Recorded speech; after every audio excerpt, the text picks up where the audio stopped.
생활로 무장하는 우리 성도들이 더 나아가서 우리 목사님들이 성도들을 무장을 시키는데 뭘로 무장시키나? 생활로 무장을 시킨다.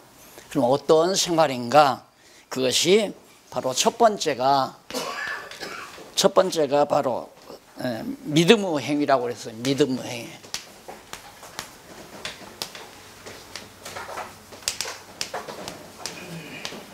그 다음 두 번째가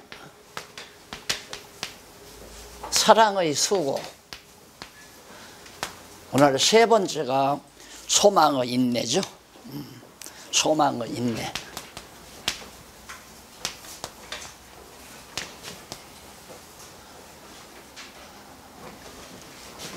예, 우리 목사님들이 이제 교회에서 성도들을 이제 가르치는 일이 중요하잖아요. 그러면 어떤 것을 목표로 해서 가르칠 건가, 어떤 생활을 하도록 가르칠 건가, 바로 이거죠. 믿음의 행위가 있도록 가르치고. 이건 뭐 누가 만들어낸 게 아니라 성경이기 때문에 그냥 우리가 판박이로 딱 정리를 해야 돼요. 나는 왜 10명이든 20명이든 100명이든 무엇 때문에 성도들을 모셔놓고 주일날마다 아니면 시간마다 무엇 때문에 하나님 말씀을 가르쳐야 되는가? 목표는 이거예요. 이 생활로 성도들이 무장이 돼야 그 다음 진리 싸움에서 우리가 이길 수 있잖아요. 결국 생활의 무장, 물론 앞에서 이제 교회 진리로서 무장은 이미 끝난 거고요. 두 번째가 이제 인데 그 생활의 무장은 믿음의 행위가 나오도록 억지로 누가 시켜서가 아니라 자기가 가지고 있는 믿음의 행위, 이것이 진짜 의로운 행위거든요. 믿음의 행위가 첫째고, 그 다음 수고를 하는데 사랑의 수고. 이 수고가 누구 보라고 수고하면 안 돼요. 참 목회자, 나는 목회를 해보니까 제일 부담스러운 것이 그냥 나보고 와서 수고하는 것 같은 모습을 보면 참 괴로워요. 내가 저분에게 무슨 답례를 해야 되는데 쉽게 말하면, 노골적으로 말하면 장로 되려고 와서 수고한다. 아주 괴롭죠. 왜? 내 마음대로 장로를 시키는 게 아닌데. 근데 누가 그러잖아요. 소망교회 어느 장로가 뭐 1년 동안 주차 관리를 했더니만 장로가 되더라나.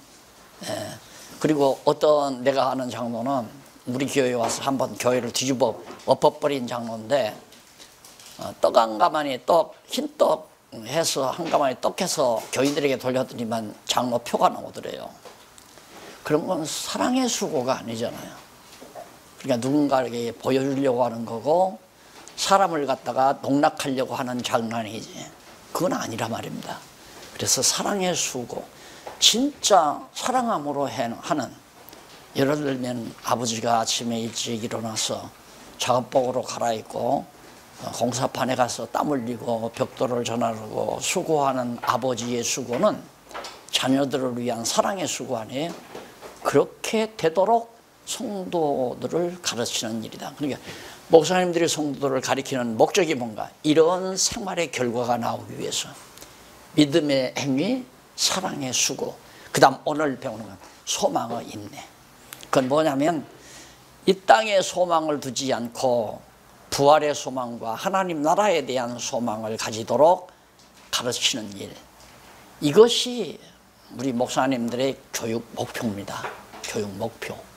뭘 가르쳐야 할까? 어떻게 하도록 가르쳐야 되는가? 믿음, 소망, 사랑 아니에요?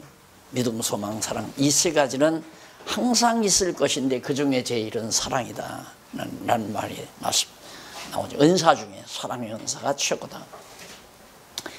예, 소망의 인내는 이제 왜 그러냐면 사랑의 은사가 왜 최고냐면 이것은 영원한 하나님의 나라에까지 지속되지만은 믿음은 하나님 나라 가면 이미 다 완성됐기 때문에 믿음은 그렇게 필요하지 않잖아요. 그 다음 소망도 이미 이루어졌기 때문에 그러나 천국 가면 사랑만이 남기 때문에 그래 사랑의 은사가 최고다. 교회도 마찬가지입니다. 결국은 사랑의 행위가 나온다는 것은 믿음과 소망의 인내가 이루어졌을 때 사랑의 수고가 자기에게서 나오게 된다. 이것이 우리 목사님들은 그냥 부적처럼 써가지고 다니시는 게 참 좋습니다. 이제부터 이제 목회학이 나오는 거죠. 구체적으로 물론 성경이 다 목회학이지만은 지금 에베소서부터 구체적으로 목회학 아니에요. 예, 교회가 무엇인가를 철저히 가르쳐야 되고, 교회가 지금 인간 어떤 집단에 의한 헌법에 의해서 조직하는 건 교회 아니에요. 좀 목사님들 좀 기분 나쁘시겠지만 아닌 건 너무 분명하단 말입니다. 그러니까 지금 총회 헌법에 의해서 정치적으로 조직해 놓은 것은 정상적인 교회가 아니라고 생각하면 됩니다. 그러면 어떤 게 교회인가? 지금 성경이 말하는 대로가 교회예요.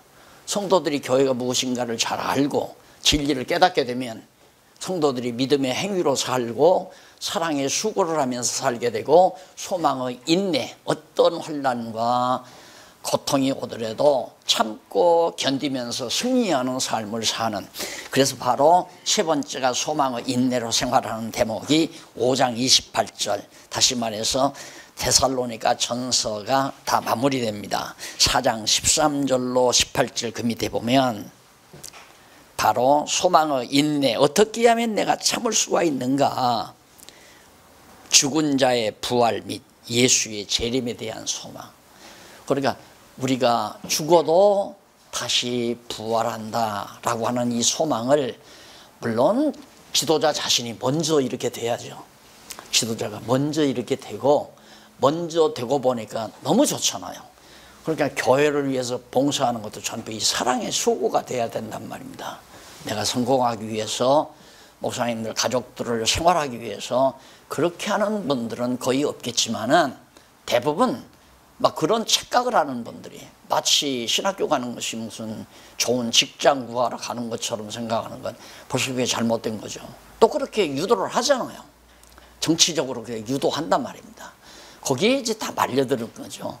그러니까 목사님들도 정말 믿음의 행위, 사랑의 수고, 소망의 인내, 죄송해요, 제 얘기해서 제가 여러분들에 대한 사랑이 없다면 오늘 와서 이렇게 수고할 이유가 없죠. 오늘 또 나오는데 우리 둘째 딸놈이 아빠 조심해야 돼. 아빠 건강 챙겨. 이거 맞잖아요. 예. 지금 지금 한참 봄 좋잖아요. 공기 좋은 곳에 가서 시간 보내면 얼마나 좋아요. 그렇지만 사랑하는 마음이 없으면 안 되죠. 영혼에 대한 사랑이 없으면, 또 목사님들에 대한 사랑이 없으면 내가 이 강의를 5시간 걸쳐서 할 이유가 없죠. 요즘 1시간 또 올렸다니까 더 딸이 난리예요. 아빠 정신 차리라고.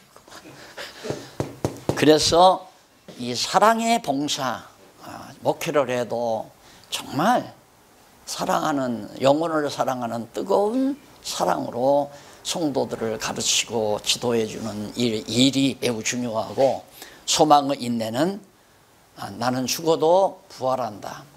어저께도 어느 장로님하고 차를 타고 가는데, 목사님 100살 남겨 사셔야 한다. 누구 맘대로. 당신 좋으라고 내 그래서 당신 좋으라고. 근데 좀 죄송한 얘기지만 나 늘 자꾸 죄송하다는 얘기를 하는데, 이제는 바울이, 나는 그게 이해가 안 갔거든요. 처음에는 우리가 이제 내가 죽는 것도 좋고 사는 것도 좋다. 그러나 내가 바라기는, 나를 위해서는 난 죽는 게 좋겠다. 왜 그러면 빨리 가서 주님 곁에 가서 쉴 수 있으니까. 너무 고통 많이 당했어요, 바울은. 그러니까 이 세상 살아봤듯이 뻔하단 말입니다. 혹시나 하지만은 삶은 별것도 아니에요. 좋은 아파트에 이사 가면 굉장히 삶이 행복할 거라 별로예요. 새 방 살 때나 좋은 아파트 갔을 때, 좋은 아파트 가서 그저 많이 가면 1년 간다고 그래요. 좋은 집 지고 살면 많이 가면 1년 행복하다고. 우리 세상 뜻인 권사님 한 분이 그런 얘기를 하더라고요. 참 살고 보니까 수저 한두 개 하고 대접하고 그다음 그런 몇 가지만 있으면 사는데 하나도 불편 없는 걸. 왜 그렇게 젊은 날 욕심스럽게 그냥 그런 욕심하고 살림 욕심내고 살았는지 후회스럽다고 그 말을 하더라고요. 이 강론집을 쓰는데 크게 기여하신 권사님이에요. 그분이 세상을 떴는데 맞아요. 살다가 보면 방 한 칸이면 돼. 방 한 칸. 안 그래요? 방 한 칸이면 거뜬한 걸 그걸 뭐 굉장히 막 이것저것 해놓으면 궁궐같이 집 지어놓고 살면 행복할 줄 알지만 그것도 아니란 말입니다. 예, 결국은 살아보면 그것도 아니기 때문에 우리의 소망은 결국 부활이고 그리고 예수님 재림안이에요. 분명히 오신단 말입니다. 예수님이 이 소망을 가져야 된다 하는 것이 지금 바로 18절까지에서 나오는 얘기입니다. 거기 한번 조금만 읽고 지나가십시다. 16절 보세요.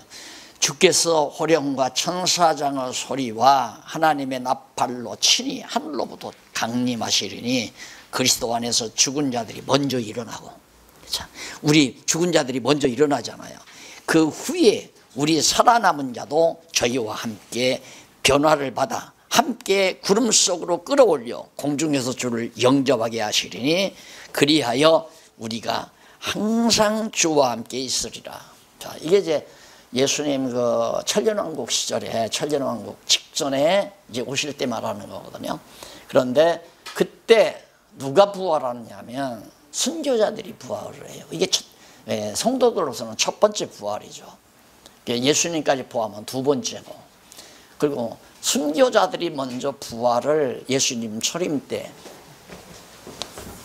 이게 천년왕국의 천년, 요한계시록에서 이때 이제 예수님 오실 때 이제 바로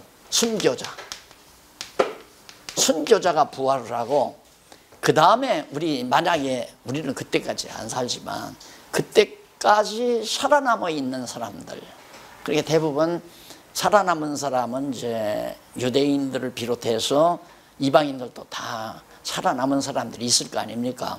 살아남은 자들인데 그 사람들은 변화된다 이거예요. 변화되는 건 어느 선이냐면 타락하기 이전 아담의 모습이라고 하면 됩니다. 타락하기 이전 아담의 모습. 아직 영원히 살 수 있는 몸은 아니에요. 아직은 변화된 몸은. 그래서 그런 사람들이 변화가 되니까 주님이 공중에 재림하는데 땅에서 가만히 있어가지고 맞을 사람이 어디 있어요? 반가운 사람이 오면 저 대문 밖까지 막 뛰어나가잖아요. 그러듯이 부활체는 물론 뭐 공중으로 가는 거고, 변화가 되니까 또 공중으로 갈 수도 있잖아요. 그래서 공중에서 영접해서 항상 천년 동안 그리스도와 함께 부활하신 순교자들이나 예수님은 상관없어요. 하늘이나 땅 이거 공간 관계없이 항상 여기 주관하고 계시기 때문에 땅에 있는 자들, 그냥 변화된 자들이죠. 그들은 항상 그리스도 안에서 살게 되기 때문에 주와 함께 천년 동안 거하게 된다. 지금 그 얘기거든요. 이 소망이 우리에게 있다.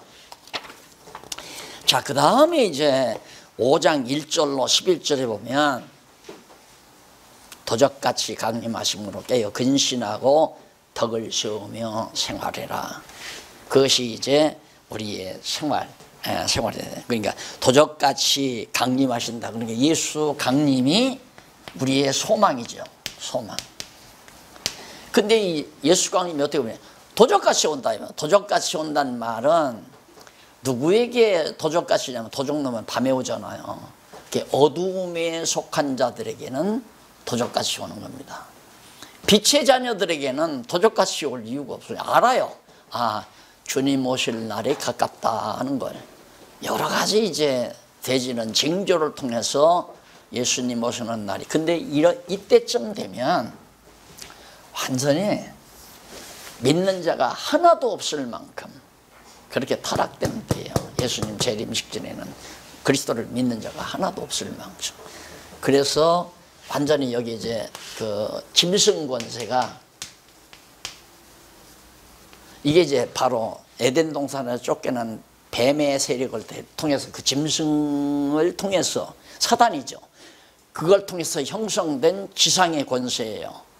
이게 이제 완전히 다 교회를 망치고 모든 영혼들을 다 사로잡아 가서 전부가 다 지배하고 있을 때란 말입니다. 그러니까 믿는 자가 없죠. 예수님 직전에는. 그때 예수님이 재림하셔서 이 짐승 권세를 이 무저갱에다가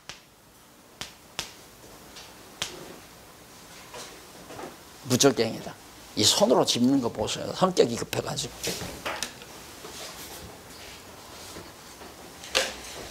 여기다 집어넣어버리고는 완전히 이제 무죄시대를 만들어가는 거죠.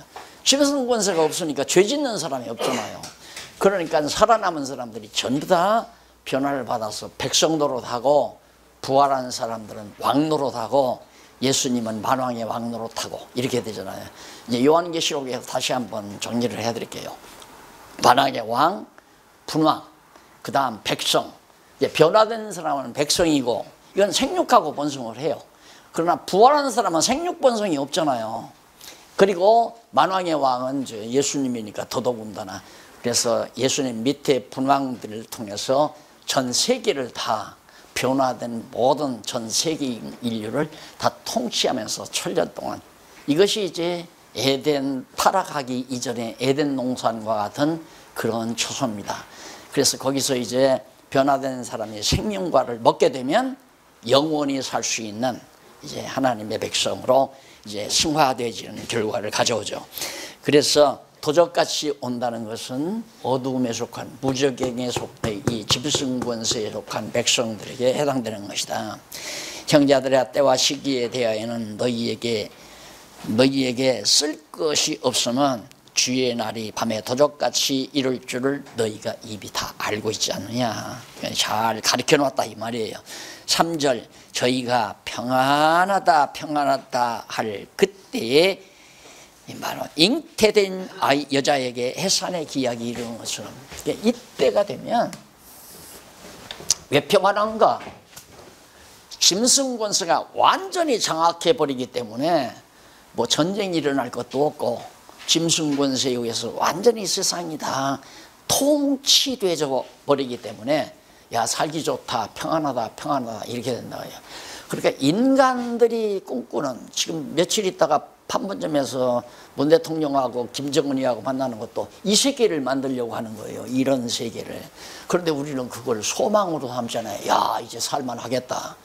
이때가 바로 문제가 되는 거죠. 김정은이하고 뭐 문 대통령하고 만난다고 해서 세계 평화가 이루어지는 건 아니잖아요. 그러니까 이 세상 평화라고 하는 것은 가장 강력한 힘이 딱 붙들었을 때 전쟁이 없이 평안하게 까불지 않는다 이 말입니다. 그렇게 집안에 무서운 할아버지가 딱 살아계시면 조용하잖아요. 그러나 무서운 할아버지가 집안에 안 계시면 큰아들 작은아들 싸우고 큰며느리 작은며느리 싸우고 손자들 싸우고 다 시끌짝하잖아요. 그와 마찬가지로 마지막 때에는 이 짐승 권세가 완전히 세상을 장악하기 때문에 평안하다 평안하다. 그때가 곧 마지막 때다. 세계 평화를 꿈꾸는 유엔이 목표하는 바가 바로 이겁니다. 맞죠? 이렇게 세상을 보아야 정확하게 세상을 판별할 수 있단 말입니다. 근데 우리는 이 세상에다가 자꾸 소망을 두고 야 김정은이가 좀 조용해야 어떻게 우리 교회도 또 내가 하는 일도 좀 잘 될 건데 그건 소망을 그리스도의 재림에 두지 않기 때문이에요. 또 부활에 대한 소망이 없기 때문에 우리의 소망은 이 땅에 있는 게 아니잖아요.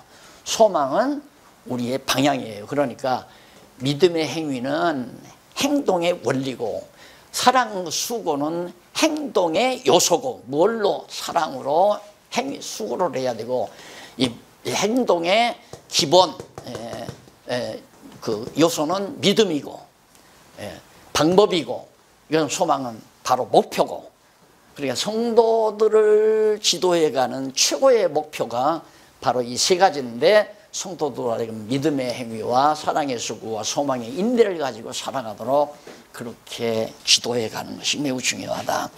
그래서 그 7절에 보면 저는 자는 자들은 밤에 자고 나오잖아요. 밤에 자고 취하는 자들은 밤에 취하나니. 그러니까 자고 취하는 자들에게 도적같이 온다 그 말이죠. 그게 바로 먹고 마시고 즐기고 취하는 세상 쾌락을 위해서 사는 종자들, 이런 자들에게 예수님이 도적같이 오신다는 그런 의미에서 말씀하고 있는 겁니다. 자, 그 다음 넘어가서 12절로 22절에 보면 지도자와 형제들에 대한 자세.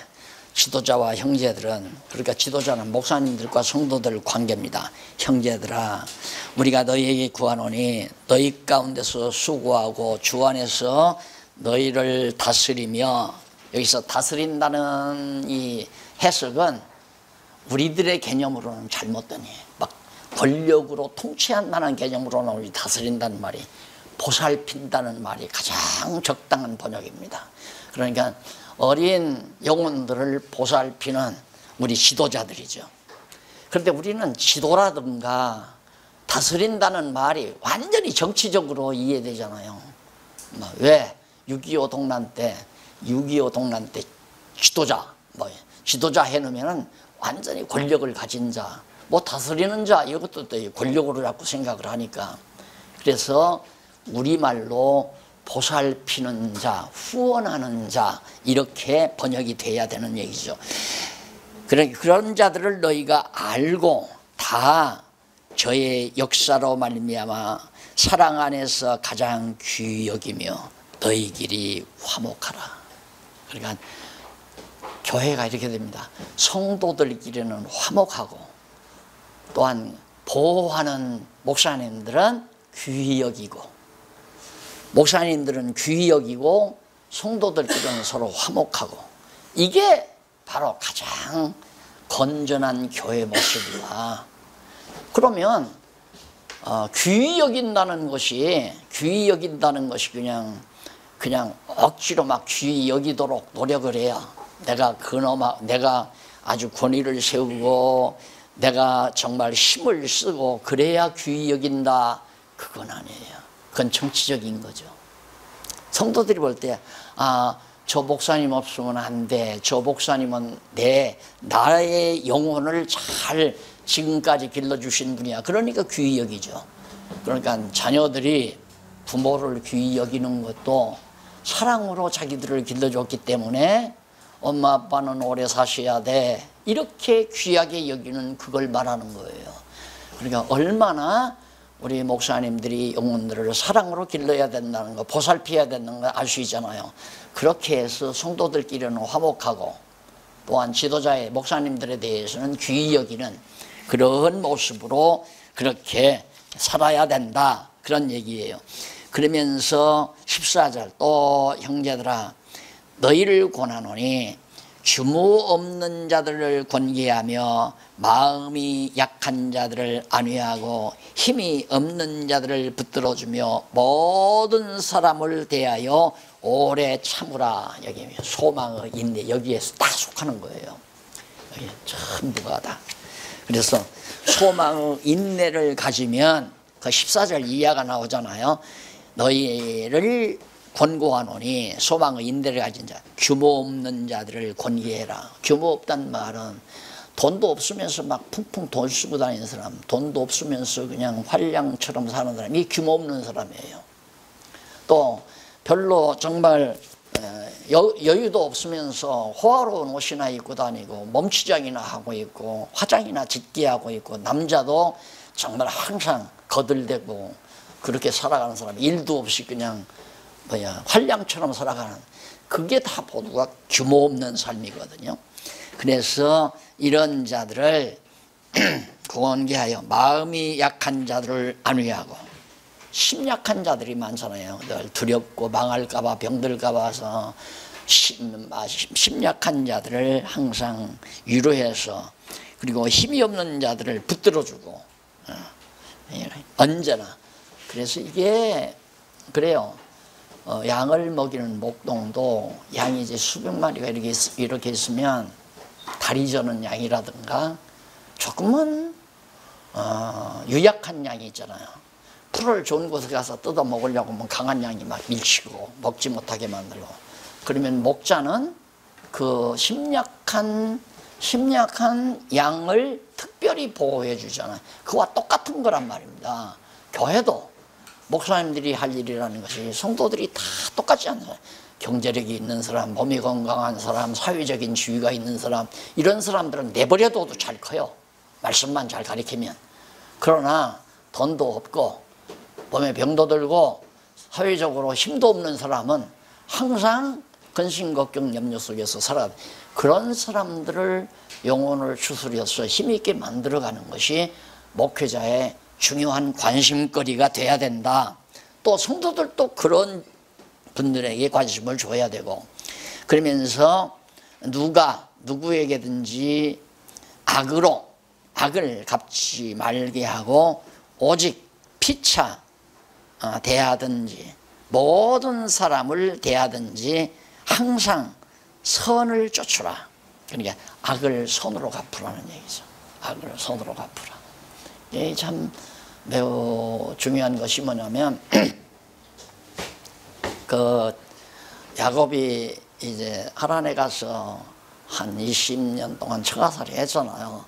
하마터면 빈털터리로 쫓겨날 뻔 알았죠. 그런데 하나님께서 왕창 외삼촌의 재산이다, 정식으로 서로 맹약한 대로 정식으로 재산이다 야곱에게 오도록 만들어 놨단 말입니다. 그런데 하나도 야곱이 잘못한 거 없는 거예요. 그런데 야곱을 갖다가 이제 어떻게 막 외삼촌이 잘못하려고 하니까 밤에 도주했잖아요. 다 끌고 야곱이. 근데 외삼촌이 막 도전해 와요. 누가 악한 거예요? 외삼촌이 악하잖아요. 악한데 야곱이 그걸 선대하지 않습니까? 그리고 요셉이 애굽에 갔을 때 정말 아무런 죄도 없이 감옥에 갇혔어요. 형제들이 팔아가지고. 그게 나중에 총리가 됐잖아요. 형제들이 곡식을 팔러 왔어요. 그런데 악을 악으로 갚지 않았어요. 요셉이 내가 당신들의 동생 요셉입니다 하고 딱 신분 공개하니까 그때부터 겁나는 것이, 야 큰일 났다 이제. 내가 너 때문에 팔아먹었잖아. 네가 팔자고 했잖아. 그리고 쥐들끼리 난리라. 그런데 요셉이 선대하잖아요. 형님들은 나를 해하려고 나를 애굽에 팔았지만 하나님은 그걸 선으로 바꾸셨습니다. 아무 걱정하지 마십시오. 내가 형님들의 자녀들 내가 다 키우고 다 성장시킬 겁니다. 이것이 악을 선으로 갚는 행위죠. 근데 이렇게 가르쳐 놓으면 그렇게 되게 돼 있다니까요. 사람이 그렇게 되는 게 아니에요. 하나님의 말씀의 능력이 그렇게 살아가도록. 세상 살다 보면 억울한 일이 참 많잖아요. 그래서 억울하기 때문에 억울한 것을 세상 법정에 가서 만회하려고 노력하는 것이 보통 인간들이 해가는 일이죠. 그러나 우리는 대법관보다도 더 그분의 법관이 하늘에 계시잖아요. 이거 안 믿어지면 목회하지 말아야죠. 세상 대법관 믿어지려면. 그러니까 지금 우리 큰 교단 전부 지금 소송해가지고 신학교 총장이 소송하고 막 누가 소송하고 해서 가서 이제 형 받아서 구류들이는 사람도 있겠죠. 이게 교회가 아니라는 얘기예요. 이게 교회가 아니에요. 하나님 살아계시다는 거 확실히 무슨 고신파에서 무슨 고발하지 말라는 파하고 고발하라는 파하고 해서 파가 갈렸다고 그러는데, 하라 하지 말라가 아니라 저분이 믿어지면 대법관보다도 더 월등한 최대 재판관이신 하나님이 살아계시다고 믿어진다면 그분 의지하고 살아야죠. 억울해도 인내하고. 그렇잖아요.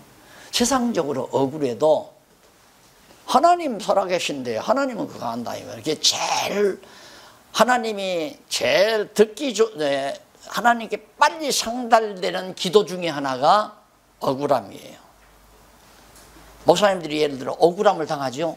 그 기도는 하나님이 반드시 상달시키잖아요. 초기부터 그랬잖아요. 아니 아벨이 무슨 죄가 있어요? 아벨은 아무 죄가 없잖아요. 근데 형 가인 놈이 패 죽여버렸잖아. 쳐 죽였단 말입니다. 얼마나 억울해요. 근데 아벨은 이미 죽었는데 하나님께서 또 가인에게 나타나서 핏소리가 내게 호소하더라. 핏소리가 내게 호소하더라. 여러분, 남의 돈 10만 원이든 100만 원이든 떼먹는 거 그거 좋은 거 아니에요. 그것 뗐다고 법에 호소할 수도 없고 억울하지만 그냥 꿀꺽꿀꺽 참는 거 그거 하나님 앞에 상달되는 거라니까. 그러니까 억울하게 당하는 걸 내기도 상달시켜 주는구나 하고 이게 정말 믿어져야 되거든요. 정말 믿어져야 돼요. 아니 우리가 성경 달달달달 지식적으로 알면 뭐해요? 그것이 정말 내 경건 생활과 직결돼야죠. 겁날 게 없잖아요. 정말 최고의 재판관님이 계시니까. 그래서 바로 지금 이런 얘기가 나오는 겁니다. 그러면서 거기 보면 17절부터 한번 보세요. 항상 기뻐하라, 쉬지 말고 기도하라, 범사에 감사하라. 이는 그리스도 예수 안에서 너희를 향하신 하나님의 뜻이다. 어떻게 해야 하나님의 뜻대로 사는 거예요? 이렇게 살면 항상 기뻐하고 쉬지 말고 기도하고 범사에 감사하는 삶이 나오는 거죠. 이렇게 살면, 이렇게 살도록 가르치면 항상 기뻐하고 쉬지 않고 하나님의 뜻을 구하고 범사에 어떠한 일도 억울하게 당해도 감사하고.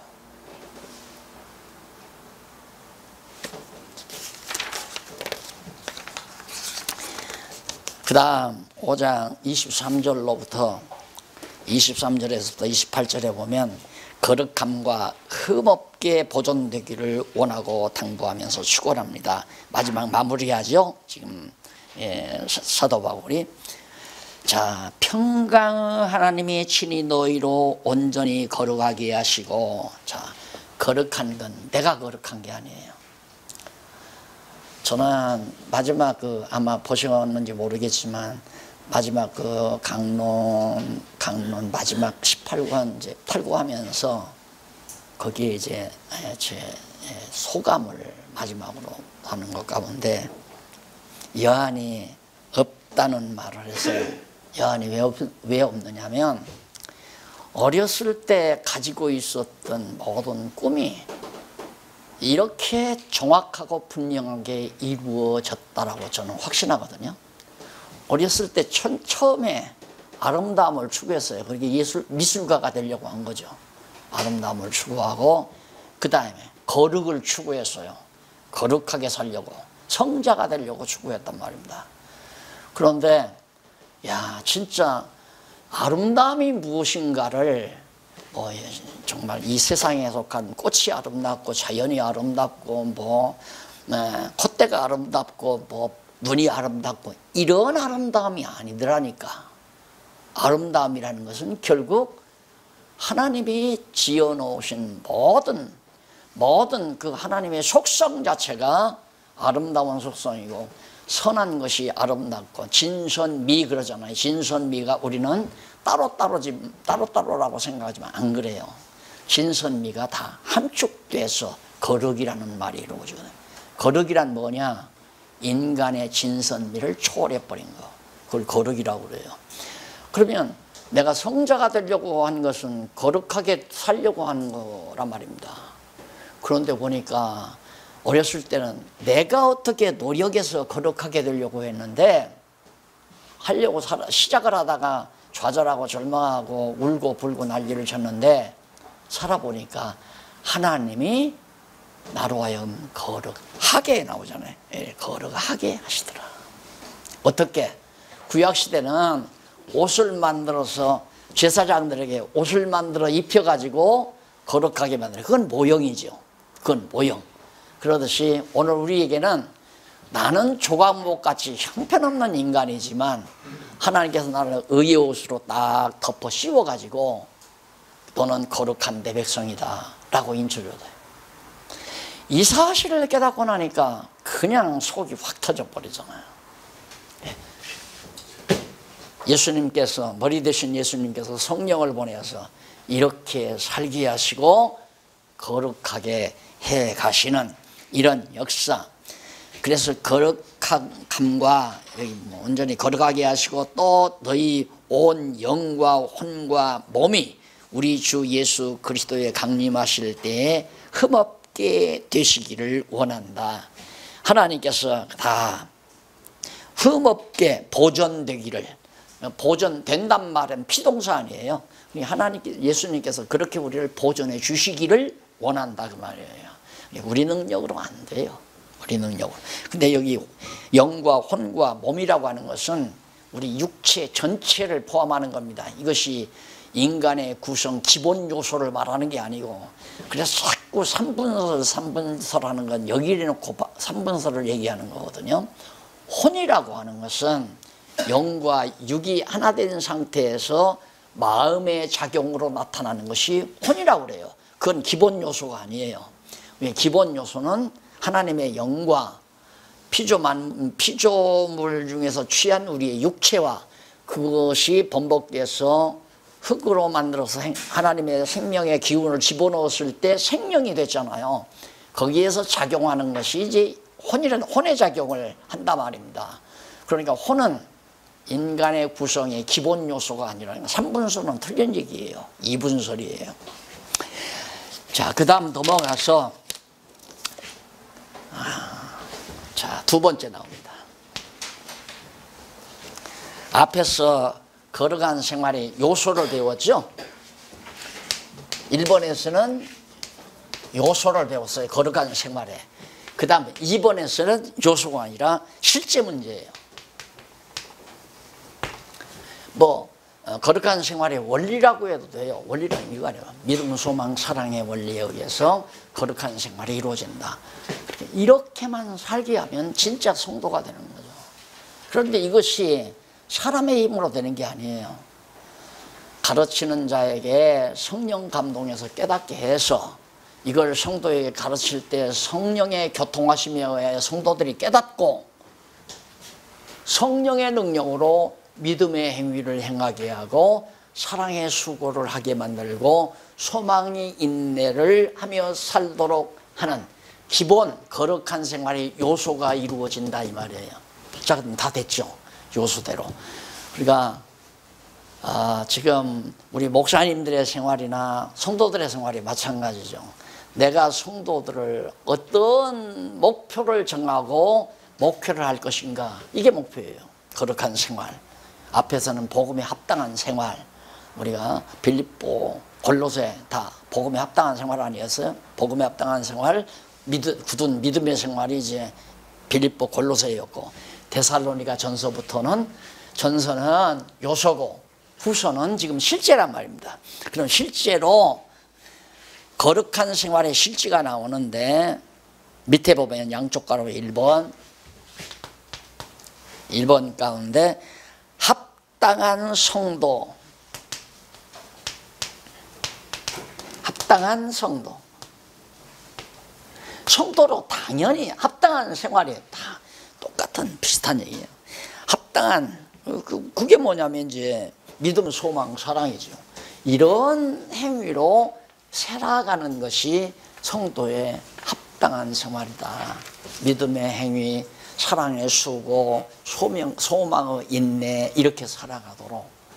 그러니 우리가 늘 주일날마다, 새벽마다, 금요일마다 시시때때로 성도들을 가리키는 목표를 여기에 두는 거.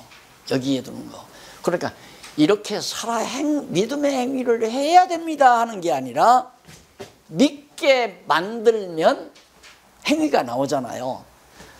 사랑하는 마음을 갖게 되면 수고가 나오고, 사랑하는데 수고가 안 나온다? 천만의 말씀이요. 사랑하면 수고가 나와요.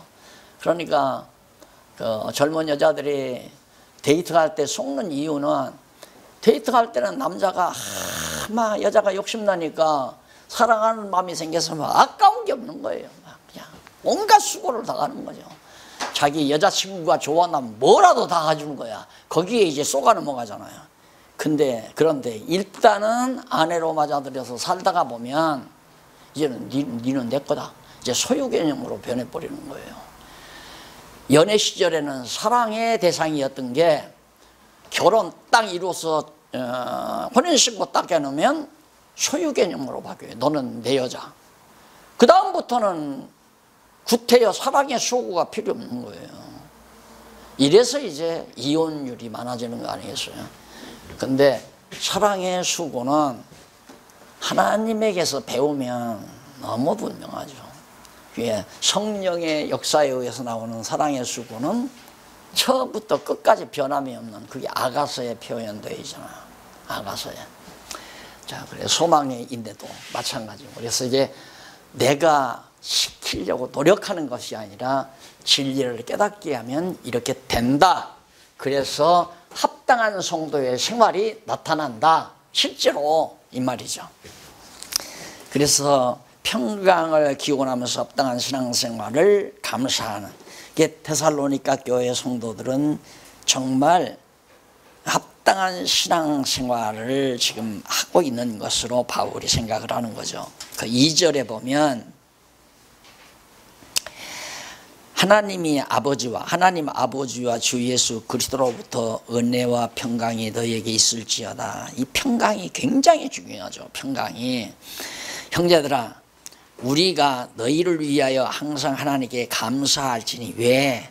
이것이 당연하면 왜 감사하는 것이 너희를 위하여 감사하는가? 그 이유는 너희 믿음이 더욱 자라고 데살로니가 교회 성도들의 믿음이 자꾸 자라나고, 그러니 믿음의 행위가 점점 많아지고 그 말과 같은 거 아니에요. 믿음이 자라나면 행위도 자라나니까 자라고, 너희가 다 각기 서로 사랑함이 풍성함이며 믿음도 자라고 서로 사랑도 점점 풍성해지고, 그리고 너희 참는 모든 핍박과 환난 중에서 여기 인내가 나오잖아요. 인내. 믿음, 수고, 인내, 사랑, 수고, 소망을 인내. 그래서 너희 인내의 믿음을 인하여 하나님의 여러 교회에서 우리가 친히 자랑함이니라. 데살로니가 교회 성도들 바로 놀랍다. 이렇게 자랑하다 보니까 내가 어떻게 정말 감사하지 않을 수 있느냐. 그러니까 우리 지도자들은 성도들이 정말 믿음이 자라나서 살아나는 걸 보면 그게 자랑거리가 되고 그게 또 감사의 요인이 된다고 하는 것을 지금 1절로 4절에서 밝혀주고 있습니다. 합당한 성도의 생활은 아까 전서에서 말했던 요소, 거룩한 생활의 요소와 방불한 겁니다. 그러니까 성도 생활을 실제에 있어서는 합당한 성도 생활을 해야 하는데, 그 성도 생활이 뭐냐면 전서에서 말했던 내용 전체를 함축해서 지금 말해주는 거죠. 그러니까 바울은 이렇게 편지를 쓸 때 그냥 산발적으로 쓰는 게 아니라 데살로니가에 쓰는 편지를 전후서지만은 일단 앞에서는 그 기본 요소에 대해서, 거룩한 생활의 요소에 대해서 말해놓고, 그 다음 후서에서는 실제 문제, 그러면 실제로 어떻게 살아야 되느냐, 실제로는 요소대로, 그러니까 믿음의 행위, 사랑의 수고, 소망의 인내를 가지고 살아가는 것이 바로 합당한 성도의 생활이다. 그러면서 이제 1절로 4절까지 말씀을 드렸죠. 그 다음에 1장 5절로 9절 보면 멸망받을 자들에게 환난 당하나 안식을 소망하며 생활하라.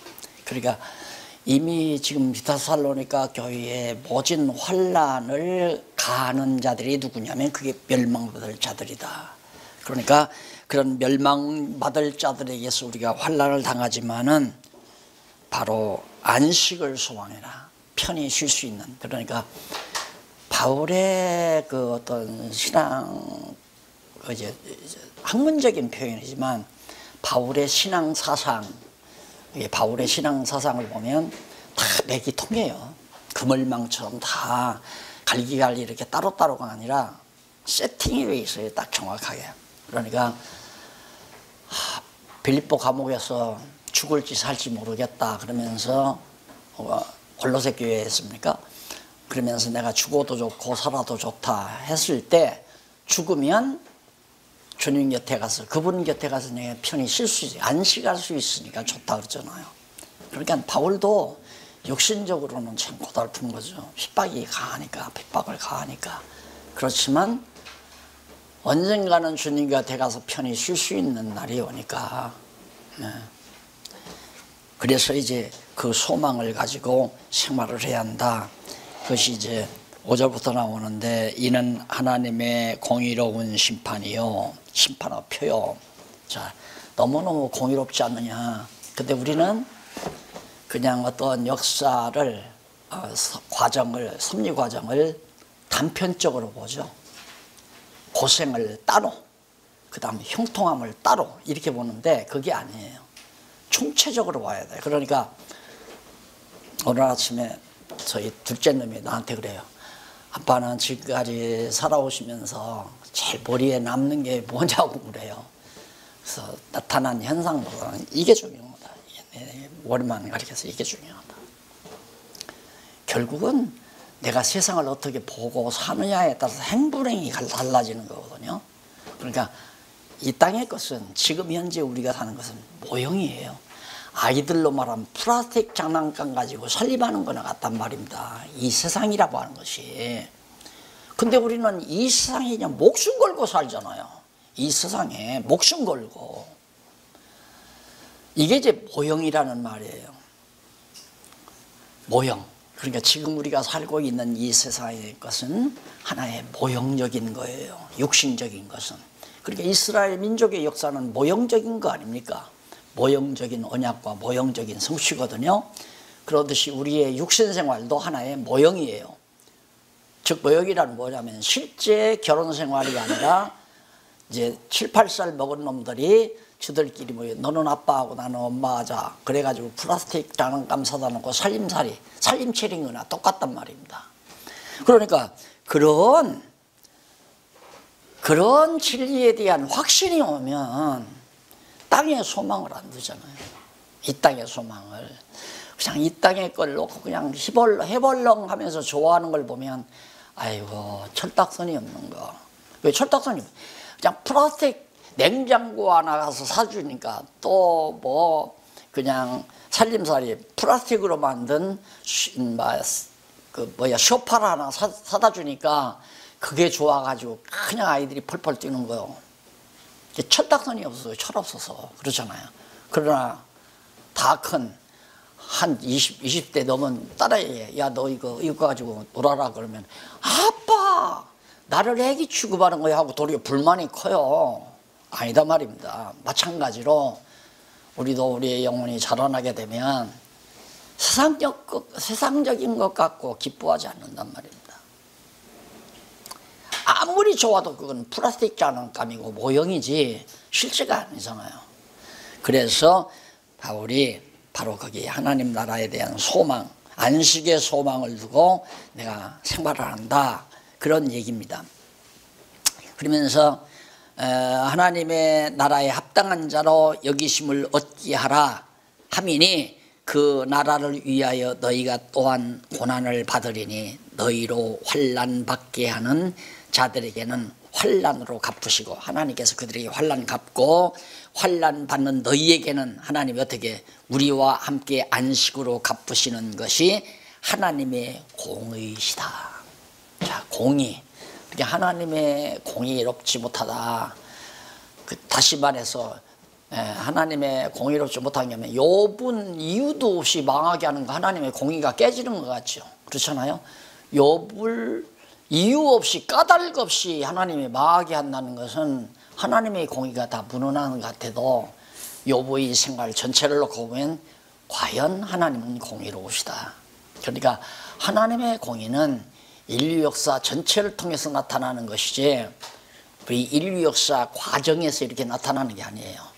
그렇게 니체랑 뭐 여기 철학가기는 아니지만 니체라는 사람이 실망한 게 뭐냐면, 하나님이 살아계시다면 세상이 이렇게 불공정할 수가 없다 이거야. 공의롭지 못할 수가 없다.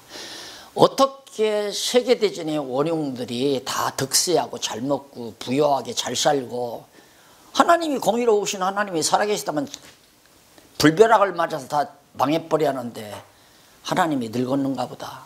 그리고 하나님 어쩌면 안 계신가 보다. 나중에는 하나님 죽었다고 선언해버리잖아요.